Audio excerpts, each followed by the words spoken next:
নমস্কার বন্ধুরা, আবার পুজোর মরশুম চলছে, তাই বিকেলে স্ন্যাক্সের জন্য একটা চাউমিনের রেসিপি নিয়ে চলে এলাম। খুব সহজ এবং খুব সুস্বাদু করেছি। আপনারাও এরকমভাবে করে দেখুন। প্রথমে আমরা চাউমিনটাকে খুব সেদ্ধ করি না, অল্প উষ্ণ গরম জলে সেদ্ধ করে জলটা ঝরিয়ে আমি শুকনো করতে দিয়েছিলাম।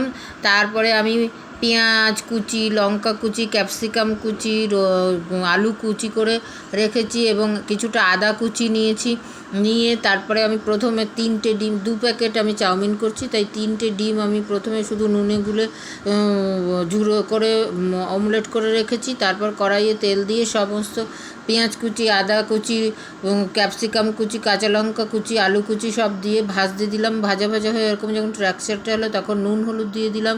দিয়ে তারপর লাল লাল হয়ে এলো, তখন আমি তার মধ্যে দিলাম শুকনো ভেজানো চাউমিনটা। দেওয়ার পর চাউমিনটা যখন শুকনো হয়ে আসবে মোটামুটি, তখন আমি তার মধ্যে দিয়েছি বাদাম গুঁড়ো, ভাজা বাদাম দিয়েছি, আপনারা কাঁচা বাদাম ভেজে নিতে পারেন।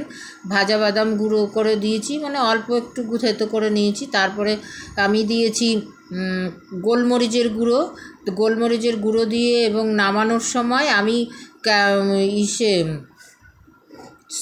আমি টমেটো সস দিয়েছি, কিন্তু টমেটো সসটা আমি গ্যাসটা ওভেনটা নিভিয়ে তারপর দিই, এতে ভালো হয়। আপনারাও করে খেয়ে দেখুন, খুব ভালো খেতে হয়েছে। আপনারা আমার চ্যানেলটাকে সাবস্ক্রাইব করুন, লাইক করুন, শেয়ার করুন। আসছি।